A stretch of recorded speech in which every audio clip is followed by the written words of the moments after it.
it been, right? And you know that's how we did. Hey, Andre kinda did this, right? And Deuce Trey kinda did this, that's right? And Paseo done did this, right? And when we hit him, come on, I wrote. Hi everyone, welcome to the Paseo PDX, the Portland Parks Foundation's Arts Festival and Mutual Aid Funding Drive. I'm Shayna Pomerantz.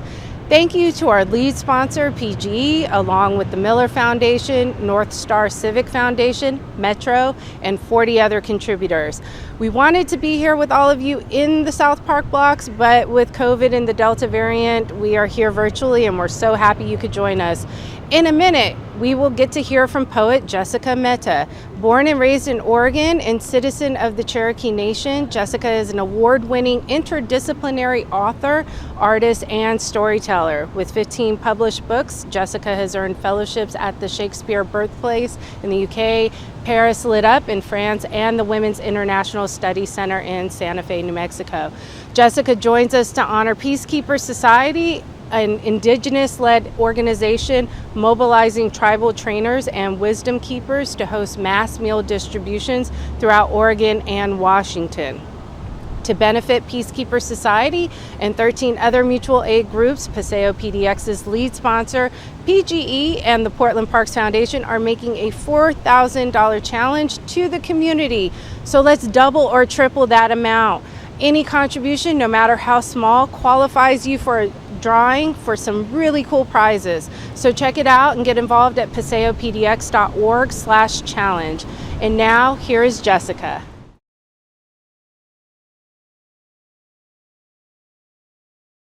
Osio, Jessica Mehta Dagwadoa. I am an Aniyanua Cherokee Nation writer, poet, performance artist, regular artist here in the South Park blocks in Portland, Oregon. I was told to describe myself beyond that, so this is going to sound like a little indigenous PR ad. It is not. It's just that I love other indigenous artists and their work. So I am wearing a Lauren Goodday pipe bag dress, turquoise and silver jewelry from All Tribes out of Santa Fe. I'm not going to remember everything. Horsehair and casing earrings from Great Bison and vegan moccasins from Holy Cow Chic. That's what I got. All right, and I'm happy to share some poetry with you here today in this surprisingly a nice sunny Portland day. The Seeds for Distinction. Conductor drives us, the cow catcher barreling straight into the teeth of memory's harshest winter. Derailed and steamrolled, it gets these tears trailed to track, past the seeds sewn into skirt to crack like a spoon against kernels creme brulee. Add salt to taste, fold into the earth, let rise a rout of roses, ivory corollas, birthed from all the gold they could not take. Conduct yourselves like noble savages. Conductor raises his baton, march to the beat of nettle across neck. Cadenza, cadenza, we are not the removed, we are the movement. Largo to grave, a whole orchestra of virtuosos with drumming chambers keeping cadence. When we talk of stolen sisters, we talk of bodies gone to ghost or given back for goodness, as if we are sweets snatched from superettes, discovered post-wash in sticky pockets. When we think on stolen girls, we imagine pluckings from roadsides, wild flowers wafting honey sick, passed round, stuffed in vases to wilt before being given back to ground. When we hear of stolen daughters, we listen with colonized minds, settle into armchair arguments, share, shake heads, repeat. When we read of stolen women, we say, but it's not me, my cousin, my child, my life, not really until it is. When they speak of taking us, it's not an outing, a going, a coming back round again. Stolen implies ownership, so who then owns these sisters?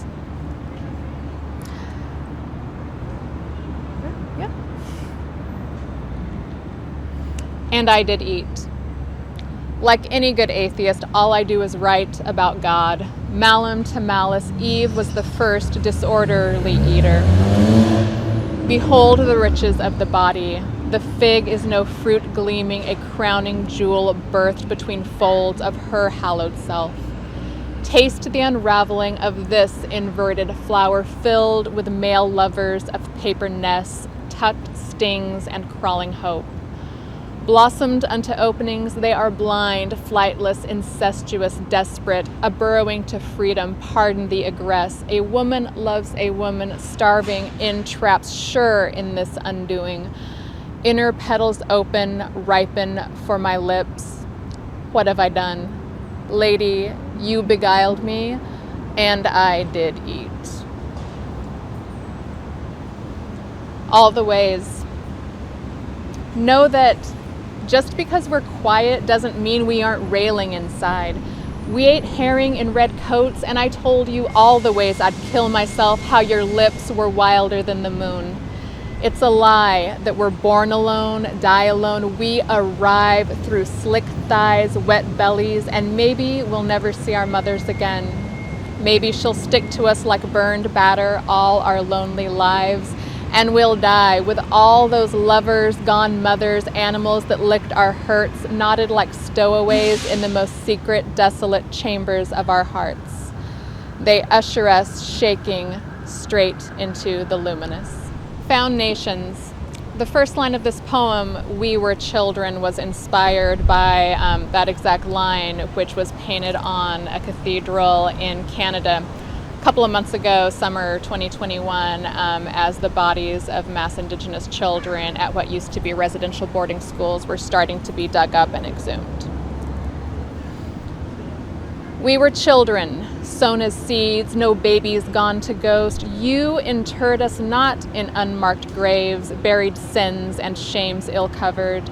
Readily and rather, we took root in cherished gardens. Unearth us, capped to cradle, these bones never forgotten, tended tender now by Unisi hands. We are not your foundations, stem walls and slabs for slaughter. Brick by brick, we are nations found, called home to ever blossom.